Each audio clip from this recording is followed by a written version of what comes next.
కొన్ని అక్షరాలకి దీర్ఘాలు పెడుతున్నారు, కొన్ని అక్షరాలని కలుపుతున్నారు. వాళ్ళేదో బాగా చదివారు. ఖాళీ అయినప్పుడు కూడా రోజు నలుగురు కూర్చుని స్వరం ఒకరి కంఠం ఒకరికి ఎలా కలుగుతుందో చూసుకుంటే ఇంకా బాగా చదవచ్చు. ముందే చెప్పుకున్నాం. హెచ్ఐ పేరు ఏం పేరండి? సప్తమాధ్యాయం పేరు అది జ్ఞాన విజ్ఞానం.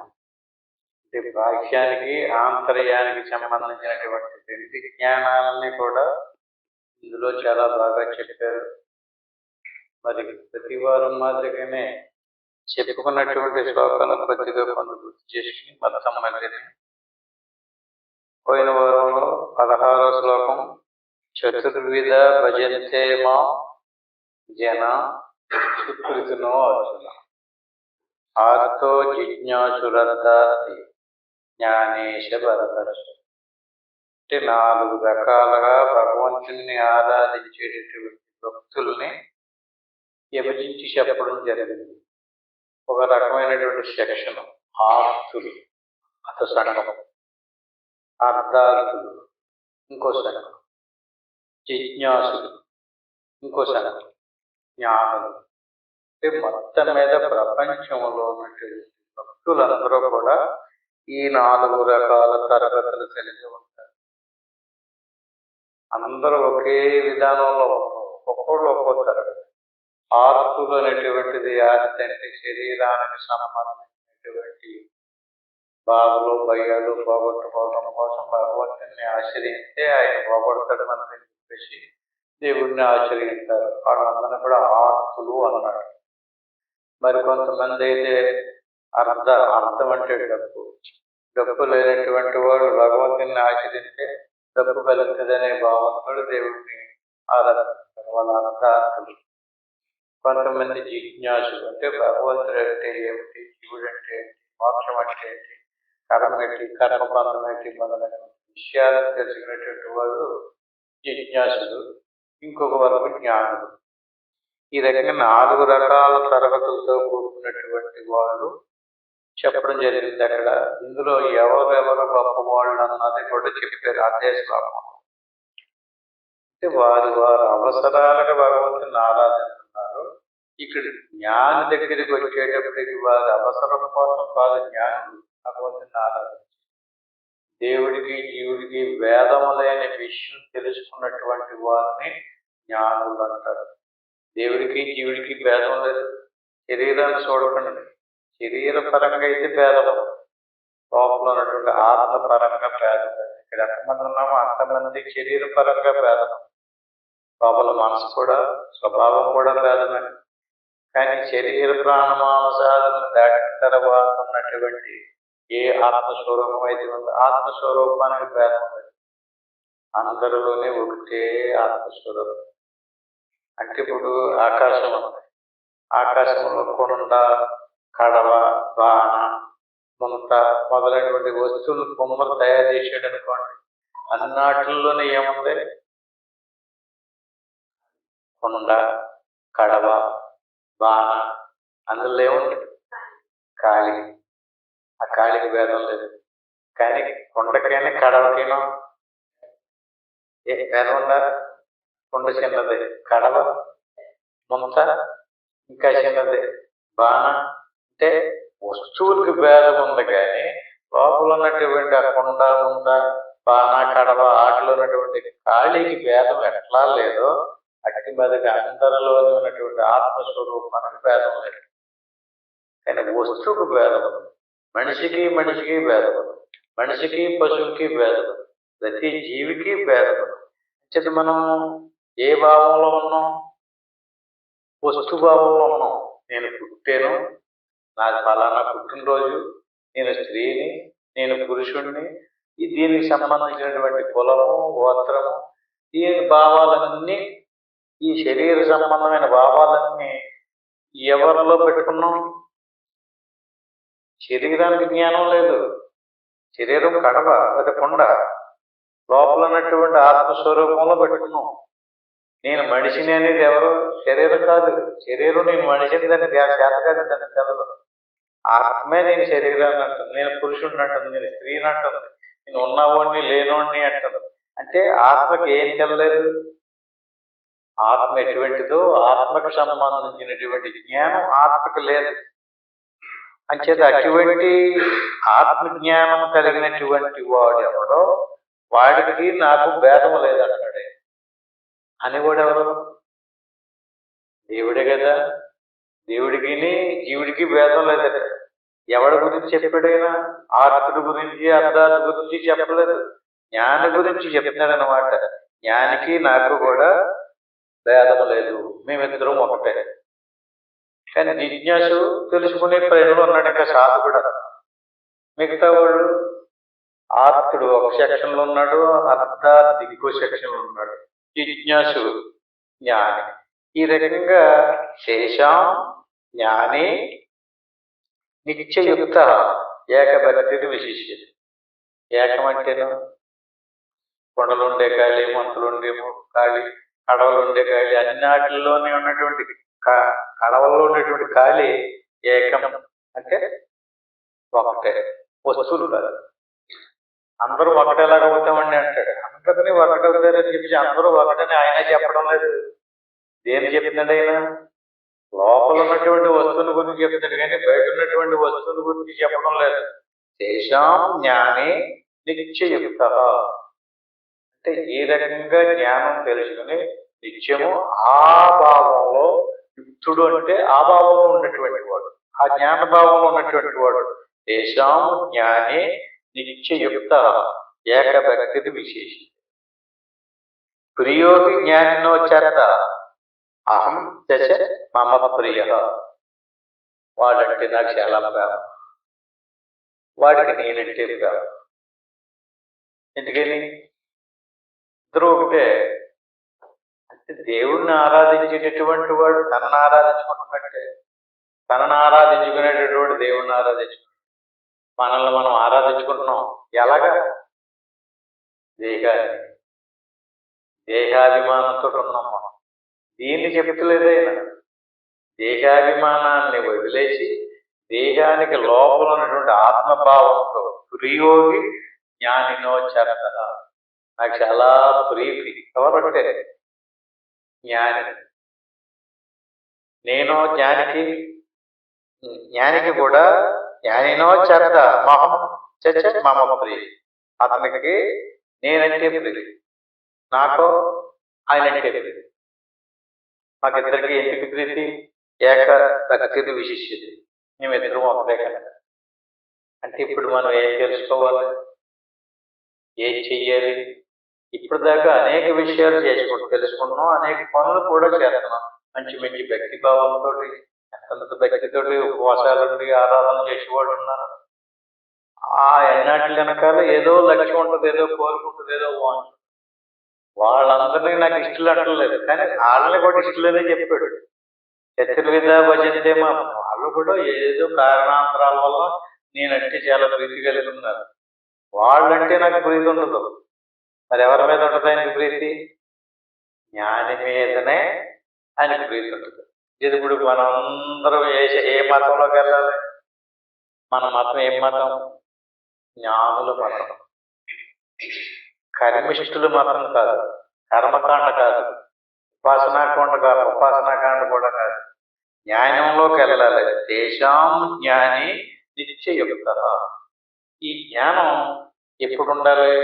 ఏ సమయంలోనే అడుగుతుంటారు, ఏమండి మీరు చెప్పినటువంటి జ్ఞానభావంలో ఈ జ్ఞానం ఎప్పుడు చేసుకోమంటారు? తెల్లారి గంటల, 4 గంటలుగా, 3 గంటలుగా, మధ్యాహ్నం 1 గంటగా, తిన్న తర్వాత, తినని ముందా, ఎప్పుడు చేసుకోవాలండి? ఎప్పుడు తెలుసుకుని ఆ జ్ఞానంలో ఉండాలంటే ఈయనేమంటున్నాడు? నిత్యయుక్త. ఎప్పుడు తెల్లారి గంటలో, అర్ధరాత్రిగాడో, సంతకాడో, పడుకోబోయేటప్పుడు కాదు. అభ్యాసంలో చెప్తారు టైమింగ్స్. నీకు ఏ సమయం బాగుంటుందో ఆ సమయంలో కూర్చోవాలి. నీకు తెలిసి వచ్చిన తర్వాత నిత్యము ఆ భావన ఉండాలి. అంటే నిత్యము ఆ భావన ఉంటే మీరు వంట చేసుకుంటూ ఆ భావన ఉండొచ్చు.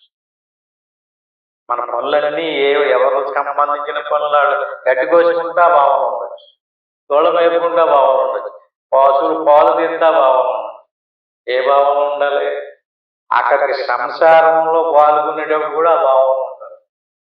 ఆ భావం ఉన్నప్పుడు ఈ వ్యవహారిక పనులు బంధించవు. ఎందుకని మనం ఏ భావంలో ఉన్నాం? జ్ఞానభావంలో ఉన్నాం. మన జ్ఞానభావంలో ఉండకుండా ఏ భావంలోకి వచ్చాం? కర్మభావంలోకి వచ్చాం. అంచేతే ఈయన ఏమంటున్నాడు? జ్ఞానభావంలో ఉండి నీ పనులు చేసుకో.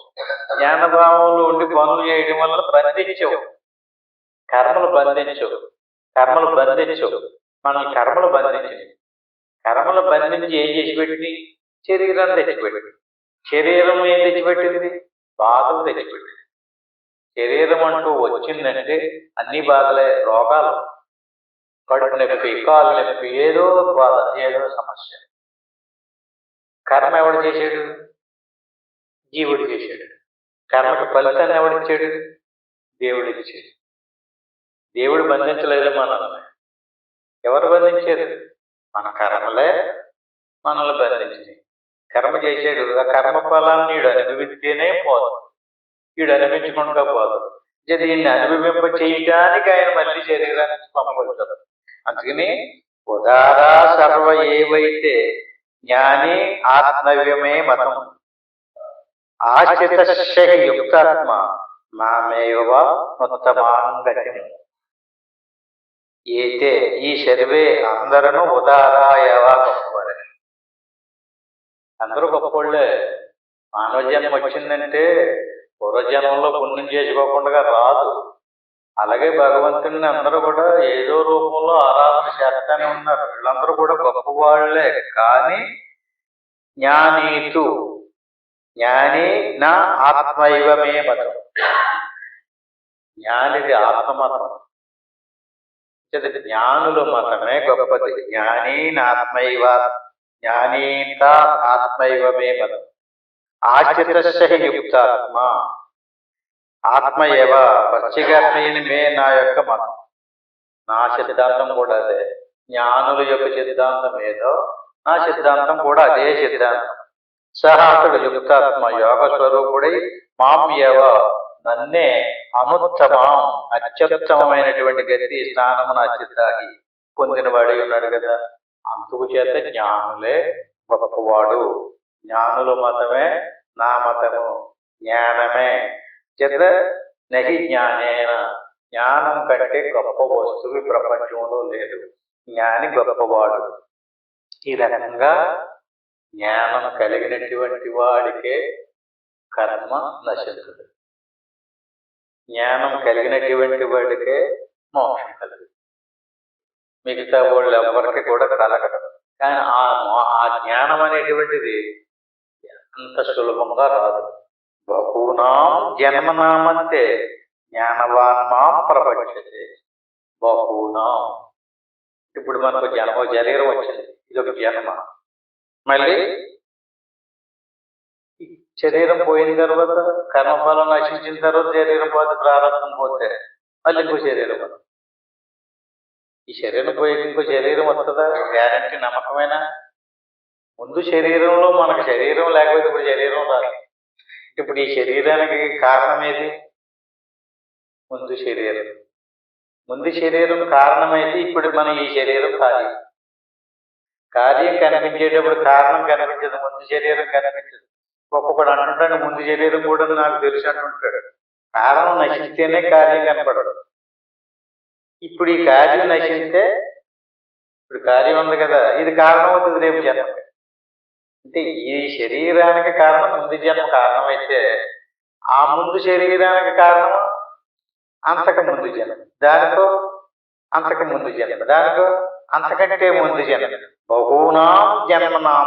అంతే. అంతే అంటే చివర. ఏ చివర? లాస్ట్ లో అనేక జన్మలు పోపు. అంటే 100, 1000, 200, 300 చెప్పలేదు. మరేమని చెప్పాడు? ఏమో ఎవరెవరు వారి వారి జిజ్ఞాసను బట్టి, వారి ఆలోచన విధానాన్ని బట్టి, వాళ్ళ స్వభావాన్ని బట్టి, వాళ్ళ సంస్కారాన్ని బట్టి ఒక్కొక్కళ్ళు వేగంగా పట్టుకుంటారు. చెప్పినటువంటి అంత సభ్యులే ఉన్నారు, ఎంతమంది ఉన్నారు, అందరూ ఒకేలా పట్టిస్తారు. చెప్పి ఎంత చెప్పినా సరే వాళ్ళ స్వభావాన్ని ఒక్కొక్కడు మార్చుకోవడానికి ఎంత చెప్పు. తిరిగి మళ్ళీ అక్కడికి వచ్చేస్తుంటాడు, మళ్ళీ అక్కడికి వచ్చేస్తుంటాడు. వాడికి ఆ జన్మ అంతం, లాస్ట్ జన్మ కాదు, ఇంకో జన్మకి కారణం అవుతుంది. ఇప్పుడు మన జన్మ ఇంకొక జన్మకి కారణం కాదు. బహునాం జన్మనామంతే, అనేక జన్మల యొక్క సంస్కార బలంది జన్మ వచ్చింది కదా. ఈ జన్మతో పూర్తి చేసేయాలి మనం. చెయ్యకపోతే మళ్ళీ ఇంకో జన్మ. బహునాం జన్మనామంతే జ్ఞానవాన్ మాం ప్రపంచతే. జ్ఞానాన్ని పట్టుకోవాలి, జ్ఞానాన్ని ఆచరించాడు. జ్ఞానాన్ని ఆచరించినటువంటి వాడే మళ్ళీ ఇంకో శరీరం రాకుండా చేసుకుంటాడు. అంటే జ్ఞానం తెలుసుకున్నటువంటి వాడు శరీరాన్ని ఏం చేయాలి? ఆయన వచ్చి తీసుకెళ్ళేదాకా ఉంచుకోకూడదు. మన జ్ఞానభావంలోకి వెళ్ళి శరీర భావం వదిలేయాలి. శరీరాన్ని వదిలేయటం కాదు, శరీర భావాన్ని వదిలేయాలి. ఈ శరీరం అనేటువంటిది భోజనం చేయడానికి ఇచ్చిన విత్తనాలు. పూర్వం భోజనాలు ఇప్పుడులాగా గట్టి పేట్లలో భోజనం పెట్టేవారు కాదు. మరి పూర్వం ఎలా పెట్టేవారు తెలుసా? ఆకులు వేసి భోజనం పెట్టేవారు. అవునా? విషయాలు అలాంటి మీరు చూసుకుంటారేమో కదా. ఆకులు వేస్తారు, కూర్చొని బంతులు అంటారు. అందరూ తినేదాకా కూర్చోవాళ్ళు. అందరూ తిన్న తర్వాత ఏం చేస్తారు? కొంతమంది ఎవరాగాళ్ళు తీసుకుని వెళ్ళిపోతారు. తీలేదనుకోండి, ఒకడు వస్తాడు గంప పట్టుకుని తిప్పుతాడు మధ్యలో, ఆ గంపలో పడేయలేదు కదా. అటు 3 సెక్షన్లు గంపలో వేసేయటం, లేదా ఆ గంపలో వేయకుండా మనమే పట్టుకెళ్ళి బయట పడేది, లేదంటే మనం పట్టుకెళ్ళలేదు, అటు తెచ్చిన గంపలో కూడా వేయలేదు. ఇప్పుడు ఆడేం చేస్తాడు? నువ్వు లేదు బాబు నేను చేస్తాను అని చెప్పి తీసి ఆ గంపలో వేసేసుకుంటాడు. ఏంటది? చేమి శరీరం కూడా అంతే. మనం పట్టుకెళ్ళి పడేయటం, వదిలేయటం. లేదా యమధర్మరాజు గారి పిలుపు వచ్చిందనుకో, బాబు పట్టుకో బాబు, నీ ఇష్టం, నీదే కదా, నువ్వే కదా ఇచ్చేవని చెప్పి ఇచ్చేది. నువ్వులేదు కదా, ఆయన తీసేస్తాడు. ఎవరు తెస్తాడు? శరీరం కూడా ఆకుని ఎప్పుడైనా చూసారు మీద ఇతరాకుని? దాని కుట్లు ఉంటాయి, ఆకుని కలిపి కొడతారు. ఎప్పుడైనా చూసారా? పొలాలు పెట్టి కూర్చుంటారు, ఒక ఆకుని కలిపి కూర్చుంటారు. అష్టకులు కాదు పూర్వం, ఇతరాకు.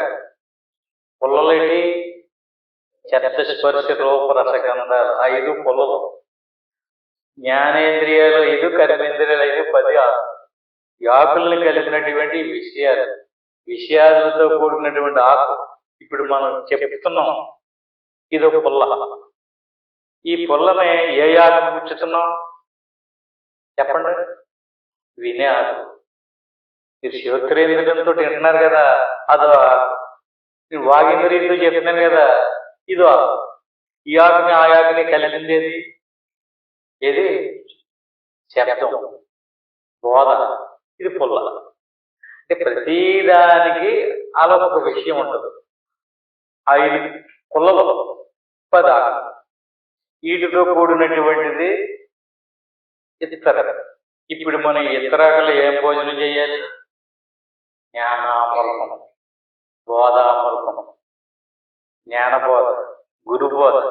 ఈ బోధ ఇతరాకులో వడ్డించినటువంటి భోజనాన్ని తిని మనం దాన్ని గ్రహించి జీర్ణం చేసుకుని దాన్ని అనుభవించి ఇప్పుడు ఏం చేయాలి? దాన్ని ఇది నేను కాదు, ఏ భావంలో ఉండాలి?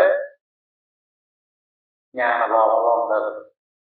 సమస్యలు వస్తుంటాయి, భార్యాభర్తలమయ్యాన్ని, పిల్లలమయ్యాన్ని, ఇరుగు నుంచి, పొరుగు నుంచి, స్నేహితుల నుంచి. ఏం చేయాలి?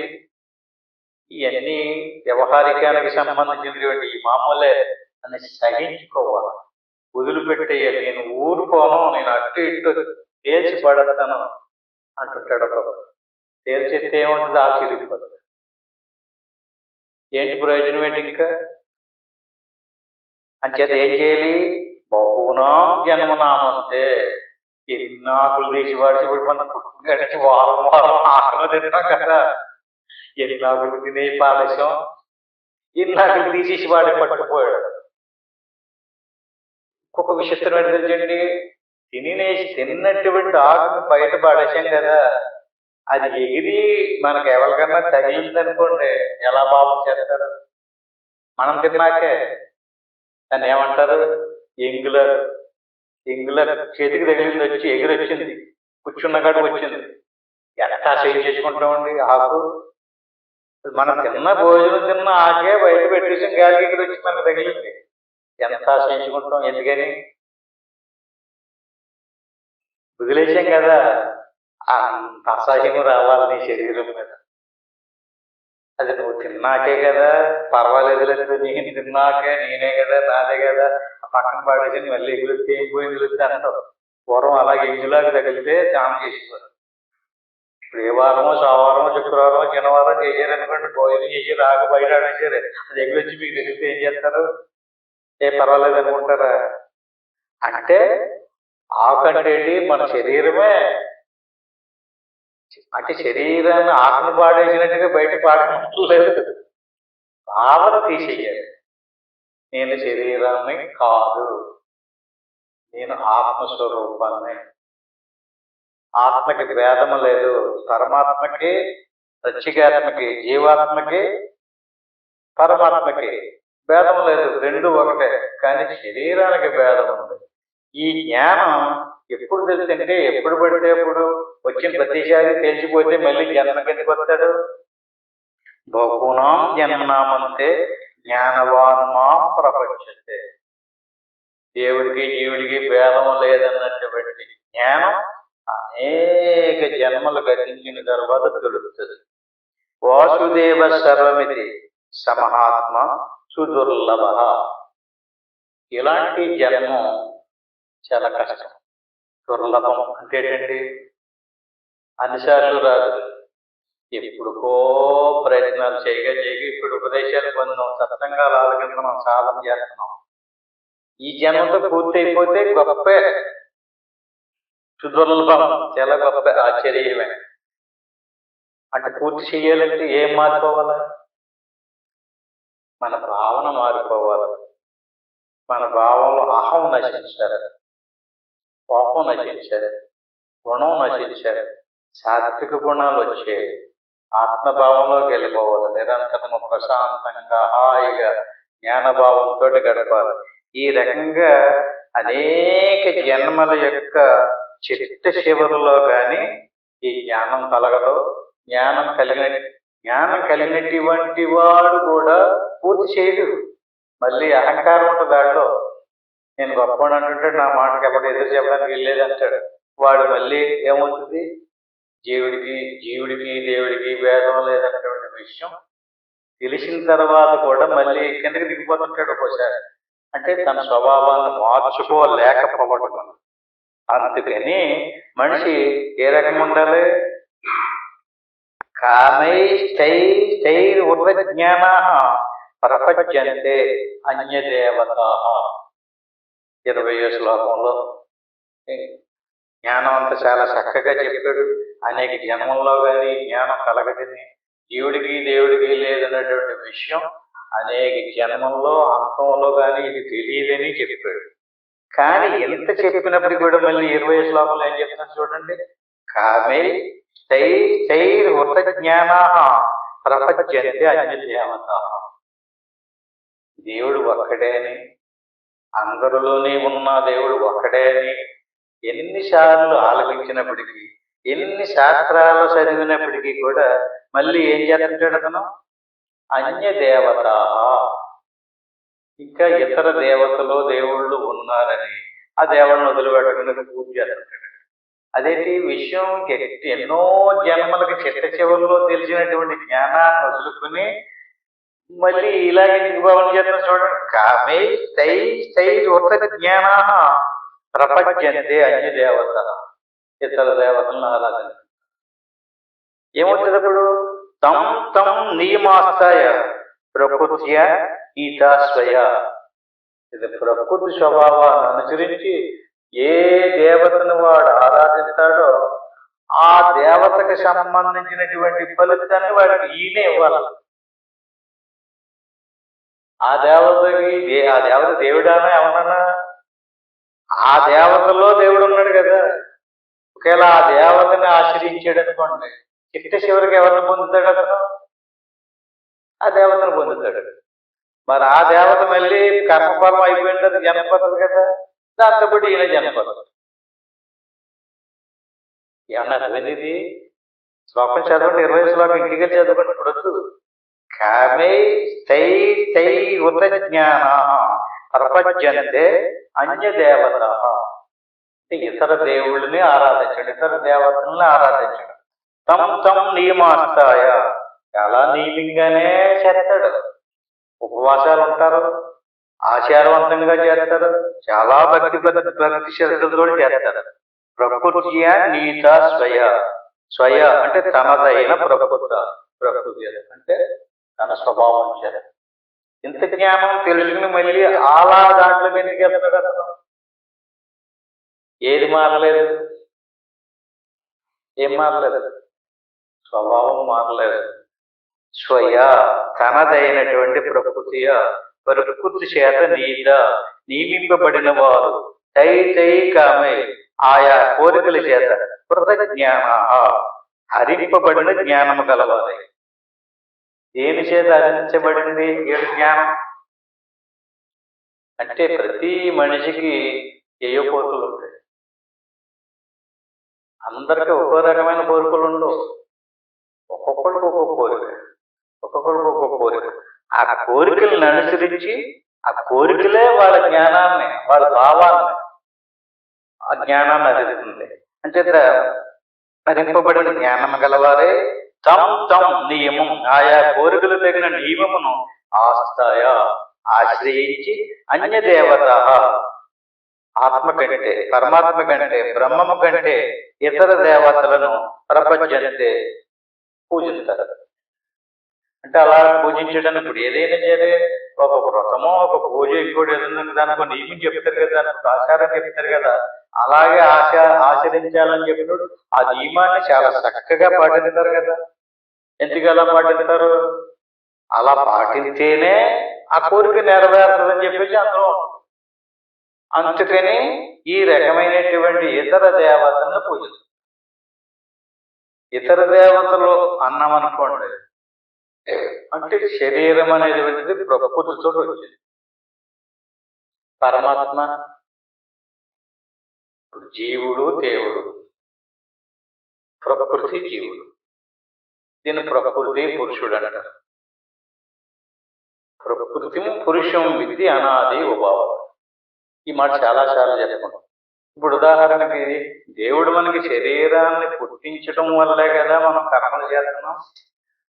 శరీరాన్ని పుట్టించకుండా ఉంటే మనం ఈ కర్మలు చెయ్యం కదా అని చెప్పేసి చాలా మంది ప్రశ్నలు వేస్తారు. ఎన్నిసార్లు విషయం చెప్పినా సరే, అంటే దేవుడే పుట్టించాడు మనల్ని, శరీరాన్ని ఇచ్చాడు. మనం శరీరాన్ని ఎందుకు ఇచ్చాడు? ఇక్కడ ఒక విషయం చెప్పుకోవాలి. మనం అగ్గిని చేసినప్పుడు పొగ ముందా, అగ్ని ముందా? మీరు ఆలోచించి చెప్పండి. పొగ ముందా, అగ్ని ముందా? అగ్గిని ముందు వచ్చి తర్వాత పొగ వచ్చిందా? పొగ ముందు వచ్చి అగ్ని వచ్చిందా? అగ్ని నుంచే పొగ వచ్చిందా, లేక పొగ నుంచే అగ్ని వచ్చిందా? రెండు ఏకకాలంలో వచ్చినాయా? అగ్ని పొగ రెండు ఏకకాలంలోనే వచ్చినాయి. ఒకటి ముందు వచ్చి ఒకటి వెనకాల రాలేదు. చూడండి, మీరు ప్రయత్నం చేయండి, అంటించి చూడండి. రెండు ఏకకాలంలోనే వస్తాయి, పొగ అగ్ని. అలాగని చెప్పేసి పొగ చేత వంట చేయలేము. వంట చేయాలంటే దేనితో చేయాలి? అగ్నితోనే చేయాలి. అలాగని చెప్పేసి అగ్ని లేనటువంటి పొగ ఉండదు, పొగ లేనటువంటి అగ్ని ఉండదు. అంటే రెండు ఏకకాలంలో వచ్చింది. జీవుడు అగ్ని లాంటాడు, శరీరం పొగలాంటిది. రెండు ఒకసారి వచ్చినాయి. ఎవడో కారణం కాదు. ఒకళ్ళు ముందు రాలేదు, ఒకళ్ళు వెనకాల రాలేదు. అంటే అనాది. ఈ రెండింటికి ఏం పేరు? ఒకకే అగ్నికి ఏమి లేదు, అనాది. జీవుడికి ఈ ప్రకృతికి. ఏది జీవుడు, ఏది ప్రకృతి? శరీరము, ప్రాణము, మనసు, ఇదంతా ప్రకృతి. దీన్ని మాయ అంటారు. జీవుడు, దాన్ని పురుషుడు అంటారు. వీళ్ళిద్దరూ అనాది. వీళ్ళిద్దరి కంటే లోపల ఇంకొకటి ఉన్నాడు, అది ఆత్మ. ఆత్మకి ఆది లేదు, అంతము లేదు. ఇప్పుడు ఈ రెండి ఉన్నారు కదా, వీళ్ళిద్దరు ప్రకృతి పురుషుడుని. ప్రకృతం పురుషం విధి అనాది ఉభావం. కానీ ఇక్కడ జరిగేటటువంటి వికారాంచ గుణాంచైవ విధి ప్రకృతి సంభవాలు. ఏ ప్రకృతితో తయారైందో శరీరం అది వికారాలతో కూడుకున్నాం. బాధలు పెడతది, భయాలు కలగదు. ఎవరికి? దాన్ని ఎవడైతే పట్టుకున్నాడో అది. పురుష సుఖ దుఃఖానం ప్రోక్తృవే హేతురుచితే. ఆ శరీరాన్ని ఎవడు పట్టుకున్నాడు? ఆందోళనలోని జీవుడే పట్టుకున్నాడు. ఎంత గట్టిగా పట్టి మాట్లాడగలగా, నాతో అలా మాట్లాడమంటే నేను ఒప్పుకోను అంటున్నాడు. ఎంత గట్టిగా పట్టుకున్నాడు అతను దేన్ని? ఆయన దేవుడు కాపాడతాడా? కాపాడలేడు. ఎవరు వదులుకోవాలి? వాడే వదలాలి. కామే తై తై వృత జ్ఞాన. వాడి జ్ఞానం దేని వైపుకి తిరిగింది? వీళ్ళిద్దరూ ఏకకాలంలోనే వచ్చారు. కానీ ఈ పురుషుడు దీని వైపుకి తిరిగి దీన్ని గట్టిగా పట్టుకుని ఒక స్వభావాన్ని తయారు చేసినాడు. నా మాట పైన ఉండాలి, నన్ను అందరూ గుర్తించాలి, నన్ను అందరూ మెచ్చుకోవాలి, నన్ను ఎవరు తగ్గించి మాట్లాడకూడదు, తేలికగా మాట్లాడకూడదు.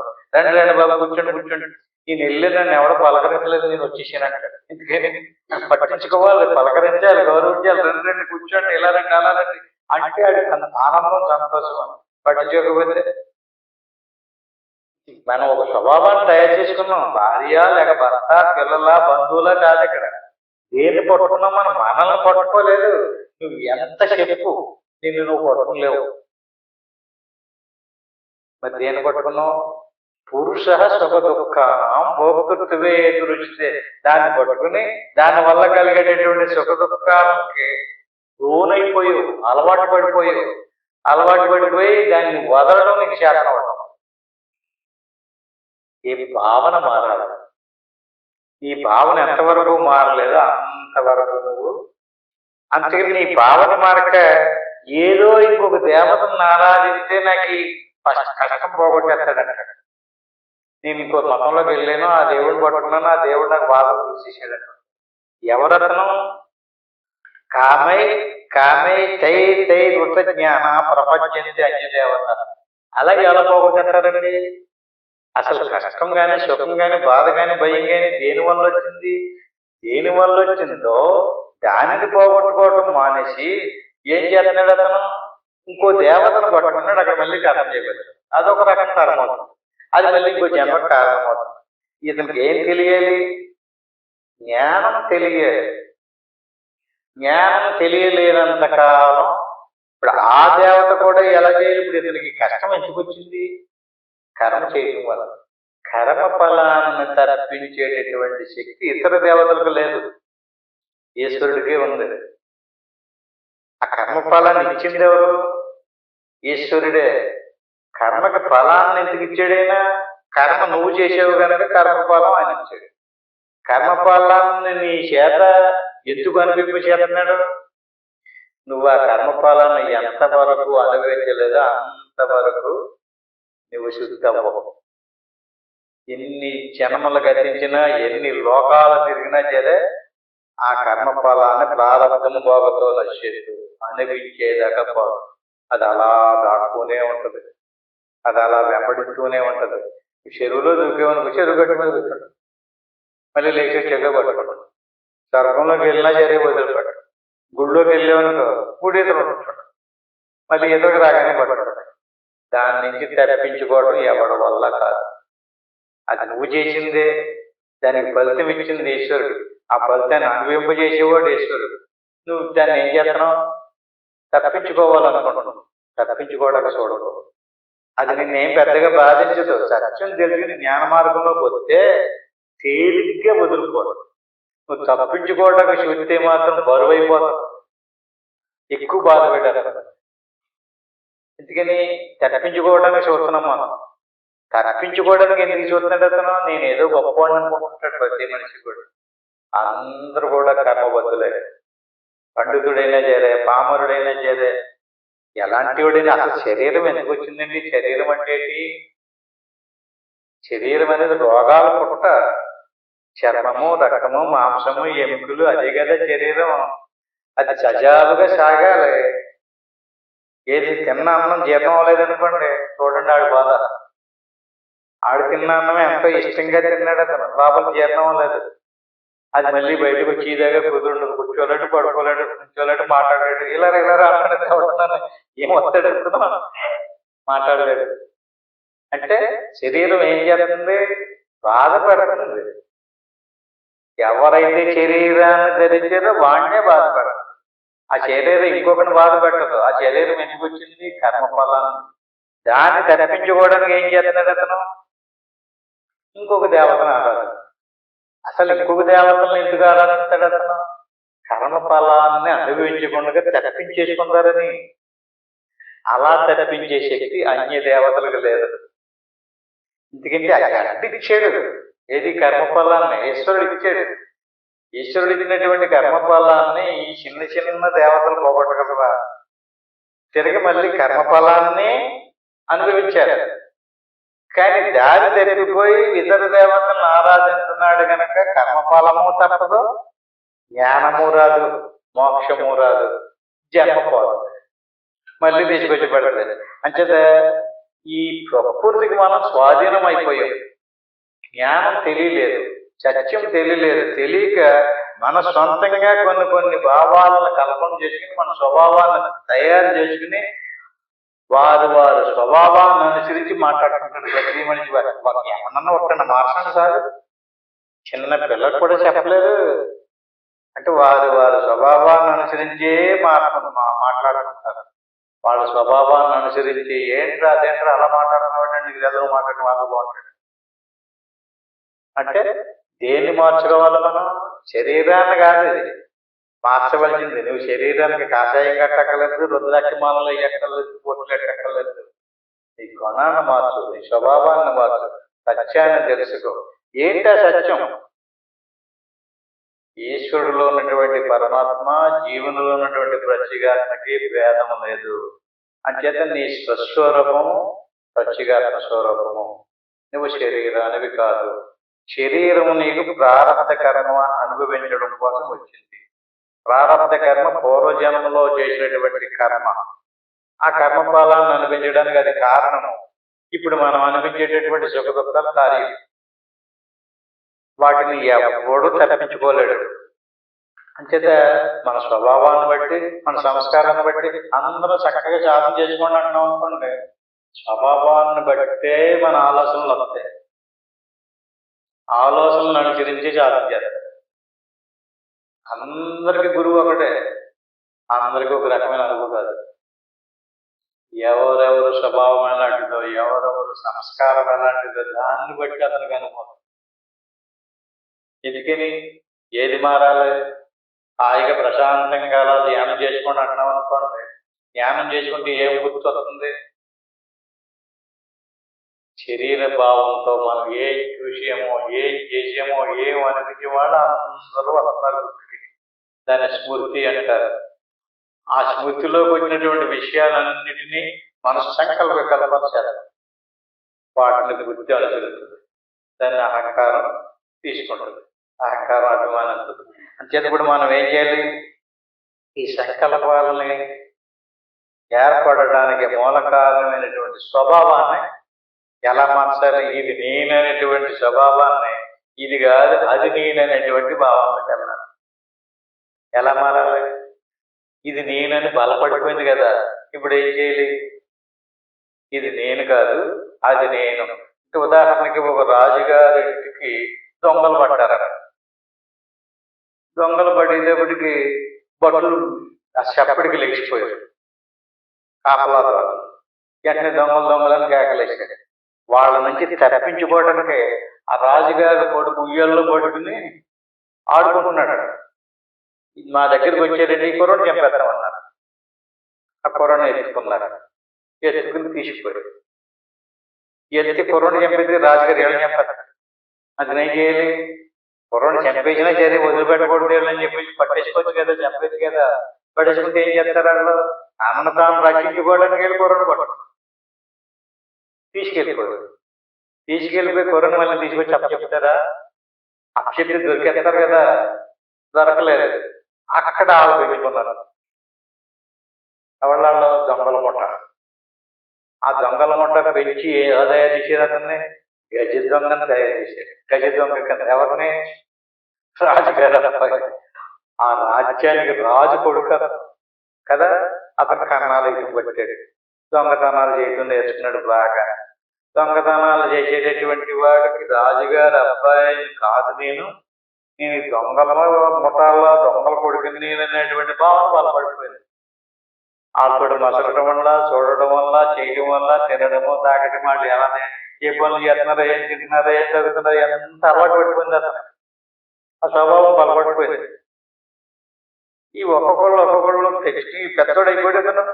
ఒక్కొక్కరు పోతున్నారు. ఇతను ఎవరు అనేటువంటిది ఇతనికి తెలియదు. అందులో పాపం ఒక ముసలతను మిగిలాడు అనమాట. ఇంక ఎలాగైనా సరే ఈ గుర్తిదని చెప్పేయాలి అని చెప్పేసి ఒకసారి పక్కకి దూరంగా తీసుకెళ్ళి, బాబు నీకు ఒక రహస్యం చెప్పాలి, నువ్వు ఈ ఊరు రాజుగారు అబ్బాయి, మేమే ఎత్తుకొచ్చాం, నీకు తిరిగి చెప్తారంటే ఏం గొడవ అవుతుందని చెప్పలేదు. మన వాళ్ళు అందరూ పోయారు, నేను ఒకటే మిగిలి, నేను కూడా చచ్చిపోతే నీకు ఈ రహస్యం తెలియదని అతని కేవలం చెప్పించాడు. ఆ గురు ఉపదేశం ఏమని? గురు ఉపదేశం ఏది? నువ్వు దొంగల ముఠా కొడుకు కాదు, ఈ ఊరు రాజుగారు కుమారుడు నువ్వు అని చెప్పాడు. ఇప్పుడు అతనికి భావన ఏమైంది? దొంగల ముఠా కొడుకుని కాదు, నేను రాజుగారు అబ్బాయిని. భావన మారిందా? మారిందా? మరి మన భావన ఎందుకు మారలేదు? ఎంత సమయం పట్టింది భావన మారడానికి? ఏమన్నా అర్థం లేదా? గంటలు పడద్దా, రోజులు పడద్దా, నెలలు పడద్దా? క్షణం. నువ్వు ఈ శరీరానివి కాదు, శరీరంలో ఉన్నటువంటి ప్రాణం కూడా కాదు, దానికి లోపల ఉన్నటువంటి మనసు కూడా కాదు. నువ్వు జీవాత్మవు. జీవాత్మ సాక్షాత్తు పరమాత్మ అంశము. మమైవాంశో జీవలోకో జీవభూత సనాతన. ఈ జీవులందరూ నా యొక్క అంశమే. వాళ్ళ గురించి ఎవరో చెప్తులేదు పాపం, వాళ్ళకి తెలుపుతులేదు. ఎవరో ముసలోడు వెళ్ళి, బాబు నువ్వు రాజుగారి అబ్బాయి అయ్యా అని చెప్పాలి. దాన్నే గురుపదేశం అంటారు. గురుపదేశం అంటే ఏదో మంత్రాలు బోధించడం, మంత్రోపదేశాలు గట్ట కాదు. నువ్వెవరో? కర్ణుడికి నేను చూతపుత్రుణ్ణి అని భావంలో పెరిగాడు. పాండవుల మీద పగ పెంచుకున్నాడు. ఎందుకని? అర్జునుడి పెద్ద గొప్ప విలుగాడు, అందరూ పొగడుతున్నారు. అంతకంటే విద్యలు నేర్చుకున్నాడు. అర్జునుడు తన జాతివాడే అని చెప్పి తను అర్జునుడు ఇద్దరు కూడా కుంతీదేవి కొడుకులు అని తెలిసి పగ పెట్టుకుంటాడా? సూర్యుడు చెప్పాడు, బాబు నువ్వు కుంతీదేవికి సూర్య భగవానుడికి పుట్టినటువంటి వాడు, నువ్వు సూర్యుడు కాదు అని చెప్పాడు. ఎంత చెప్పట్టిందండి మాది కూడా. ఎప్పుడు దాకా? తెలియలేనంతసేపే. ఈ తెలియటం అనేటువంటిది ఒక మనిషికే కుదిరింది. 84 లక్షల రకాల జీవరాశి ఉంది కదా. ఆ ఆవు దగ్గర గేదె దగ్గరికి వెళ్ళి దాని చెవులోకి వెళ్ళి, గేదె గారు మీరు గేదె జన్మ కాదు, నువ్వు సాక్షాత్తు ఆత్మస్వరూపానివి అని చెప్పండి చెవుడు. ఆ కుక్కకో లేదా కోడికో చెప్పండి. వేరే ఎవరికి చెప్పాలి? మనిషికి. బాబు మనిషి కాదు, మీరు మనిషి కాదు, మీరు సాక్షాత్తు దేవునికి అంశము, మీ ఆత్మస్వరూపం అని చెప్పారు అనుకోండి, మనం నమ్మడం లేదు. ఇది ఎక్కడ కర్మ? ఇదే స్వభావం. వాళ్ళు వెంటనే నమ్మినట్టుగా మనం అలా నమ్మడం లేదు. అందుకనే బహునాం జన్మనాం అంటే అనేక వేల కోట్ల జన్మలు ఎదుగుపడుతుంది. దానికి కారణం ఏంటండి? స్వభావం, మన సంస్కారం. దాన్ని మనం మార్చుకోలేకపోతున్నాం. మార్చుకోలేకపోవడం వల్లే మళ్ళీ వేరే ఇతర దేవతలను ఆరాధిస్తున్నాం, ఇతర మార్గాల్లోకి వెళ్తున్నాం, ఇతర మతాల్లోకి వెళ్తున్నాం. సత్యం తెలిసినప్పటికీ కూడా వేరే. ఎందుకని? ఒక గురి లేదు. గురి అంటే ఏంటండి? గురి అంటే అటు ఇటు చెక్కకుండా నిర్భరంగా ప్రయాణం చేయటం. గురు మతము అంటేనా? గురుమతం అంటే గురిని కలిగించిన మతం గురుమతం. గురేంటి? నీవు ఆత్మస్వరూపానివి,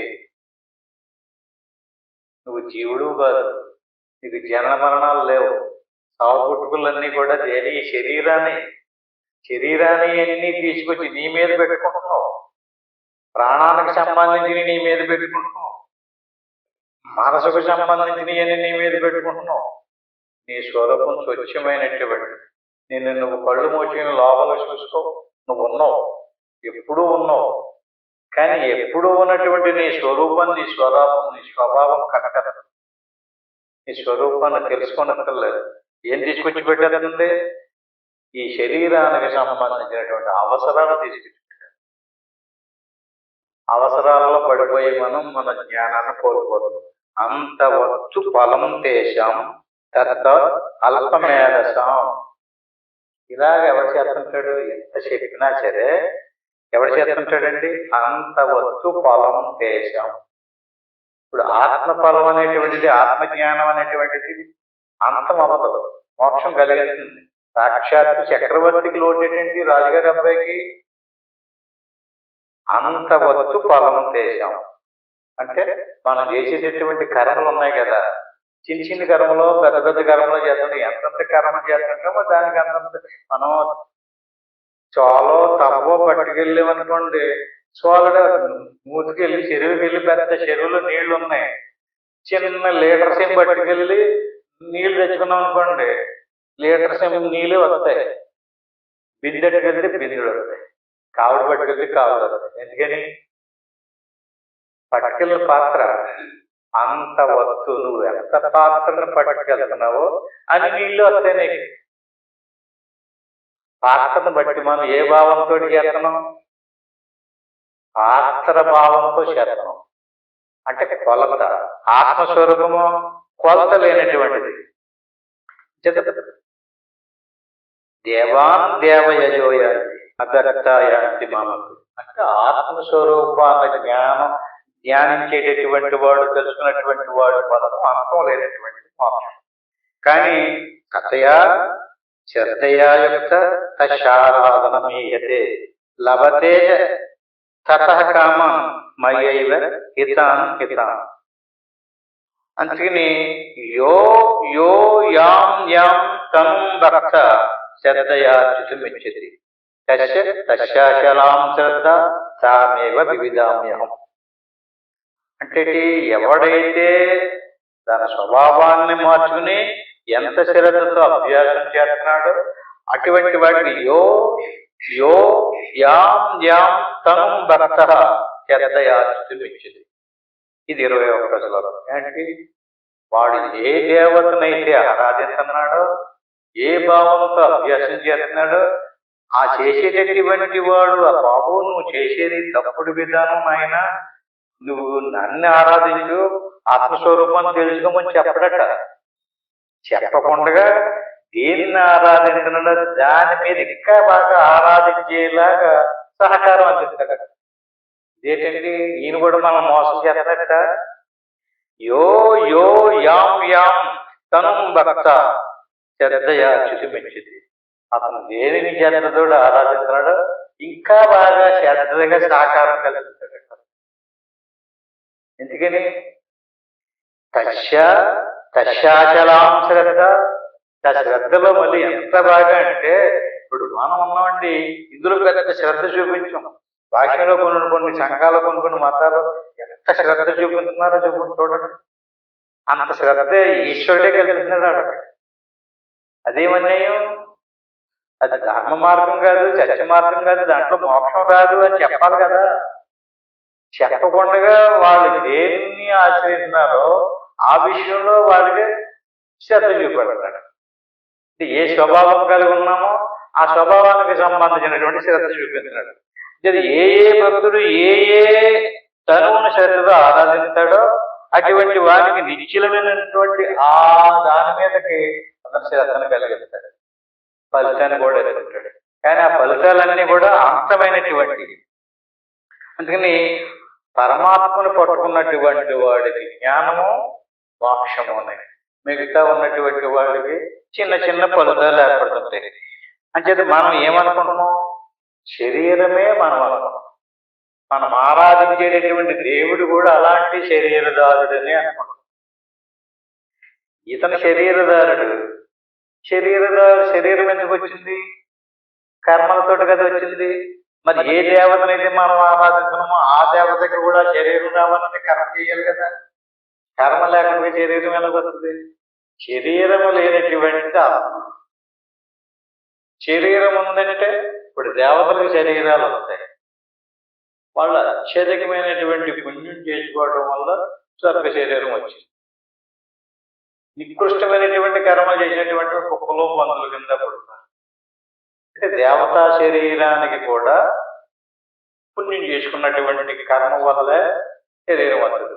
అంతేగాని ఏమీ చేసుకోకుండా ఏమీ రాదు. అంచేత ఎవరెవరైనా సరే శరీరం అంటూ వచ్చిందంటే దేవతల శరీరమైనా సరే పుణ్యకర్మలు చేసుకోవడం వల్ల, మిగతా వాటికి పాపకర్మలు చేసినటువంటి వాడు వేరే వేరే జన్మలు, మిశ్రమ కర్మలు చేసినటువంటి వాడు మానవ శరీరం. ఈ రకంగా సతయా శ్రద్ధయా యొక్క దశారాధన నువ్వు తెలుసుకున్నటువంటి జ్ఞానాన్ని బట్టి, నీ స్వభావాన్ని బట్టి, నీ సంస్కారాన్ని బట్టే నువ్వు ఆరాధన చేస్తున్నావు. ఇది జ్ఞానమే అన్నిటికంటే గొప్పది. లభతేశ తథకామ మయ్యైవ విహిత హిత. ఏ శ్రద్ధ కలవాడు ఆయా తనకు భక్తుడే చేయించుంటాడు. ఎవరైనా సరే ఏది నీకు ఇష్టమో దాన్నే పరిగణిస్తావు, ఏది నీకు ఇష్టమో దాన్నే ఆరాధిస్తావు.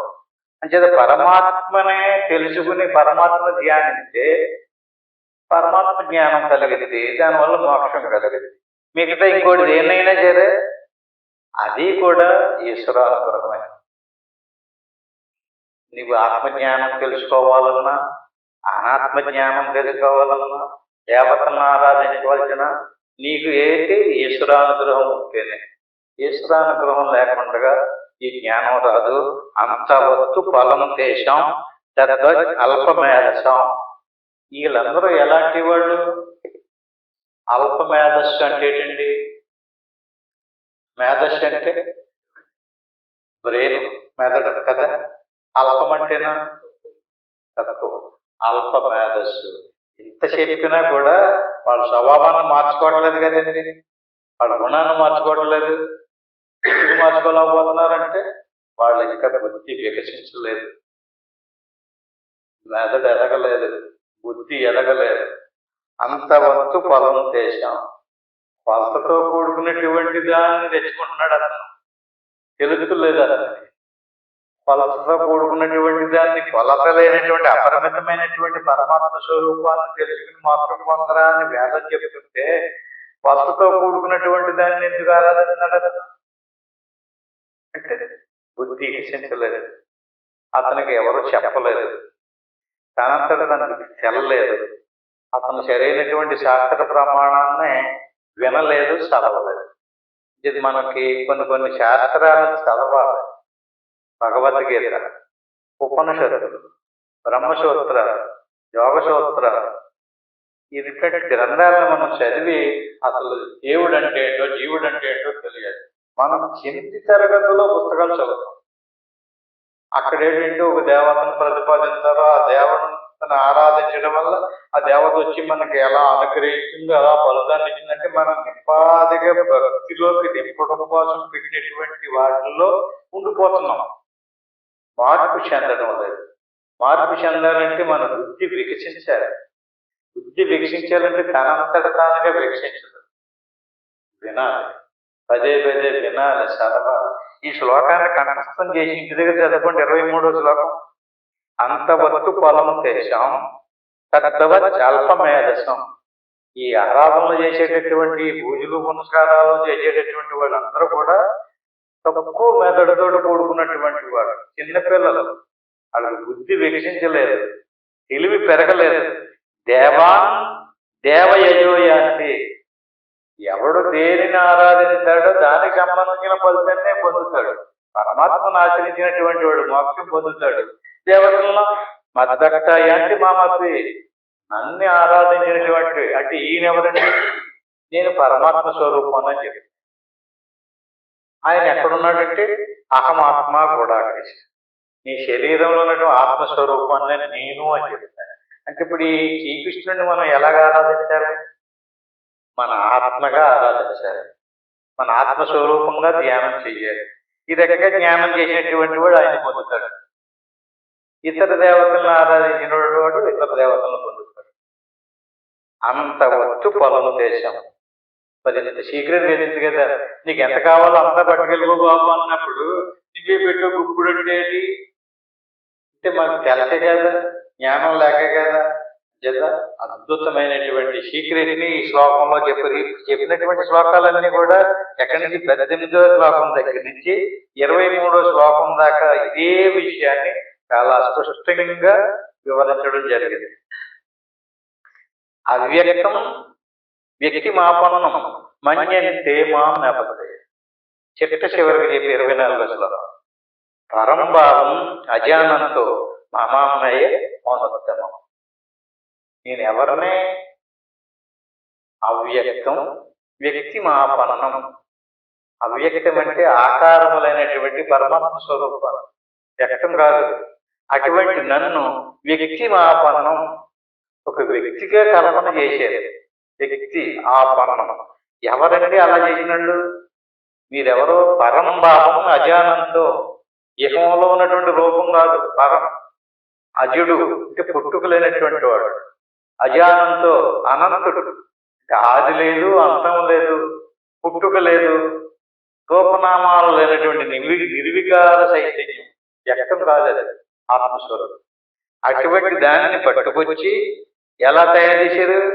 అవ్యక్తం వ్యక్తి ఆపన్నం, ఒక వ్యక్తిగా కల్పన చేశారు. ఎవరైతే అలా చేసినాడు? మన్యంతే మా అబుద్ధయ, బుద్ధి ఎదగలేనటువంటి వాడు, వాళ్ళకి జ్ఞానం కలగలేదు, బుద్ధి ఎదగలేదు. ఎద మామామ్యయ మానోత్తమం. ఈ శ్లోకాన్ని ఇంకా బాగా వచ్చే వాళ్ళని చెప్తున్నాం, ఇంతతో ముగించుకున్నాం. ఆశీర్వాదం సత్యదు. ఇంటికి వెళ్ళిన తర్వాత జ్ఞానం చెప్పినటువంటి శ్లోకాలు బాగా మళ్ళీ ఒకసారి మీరు కూడా మానం చేసుకోండి. అప్పుడు రేపు మనం ఇంకా విషయాలు రాదు. ఏ విషయాన్ని అయితే చెప్పుకున్నామో ఆ విషయంలో ఇప్పుడు మనం ఏం చేయాలి? ఆత్మస్వరూపాన్ని ఎలా పొందాలో, ఎలా తెలుస్తుందో దానికి సంబంధించినటువంటి అభ్యాసం చేయాలి. ఇలా చక్కగా ప్రశాంతంగా కూర్చుని గురువు బ్రహ్మ, గురువు విష్ణువు, గురురేవ మహేశ్వర, గురువు సాక్షాత్తు పరబ్రహ్మ, తస్మై శ్రీ గురవే నమః. ఓం నమః శివాయ. దీన్ని పంచాక్షరి మంత్రం అంటారు. దీన్ని ఒకసారి అనుకోవాలి. గురు మంత్రాన్ని ఒకసారి, పంచాక్షరి మంత్రాన్ని 3 సార్లు అనుకుని ఆ పైన ఏమనుకోకుండా సోహం బాబైన పూజ అంటే శ్వాసను గమనించు లోపలికి ధ్యానం చేయాలి. శ్వాస పడగలి శ్వాస మనసు దాటిపోయిన తర్వాత ఆత్మస్వరూపాన్ని సాక్షాత్కరింప చేసుకోవాలి. అంతవరకు ఇప్పుడు కూర్చోమని కాదు, ఇంటికి వెళ్ళిన తర్వాత ఎవరెవరికి ఎంతంత అవకాశం ఉంటాను చేయండి. ఇప్పుడు నేను ఓంకారాన్ని చెప్పేదాకా అలా కళ్ళు మూసిన జాగ్రత్తగా అభ్యాసం. ఓం తత్సత్.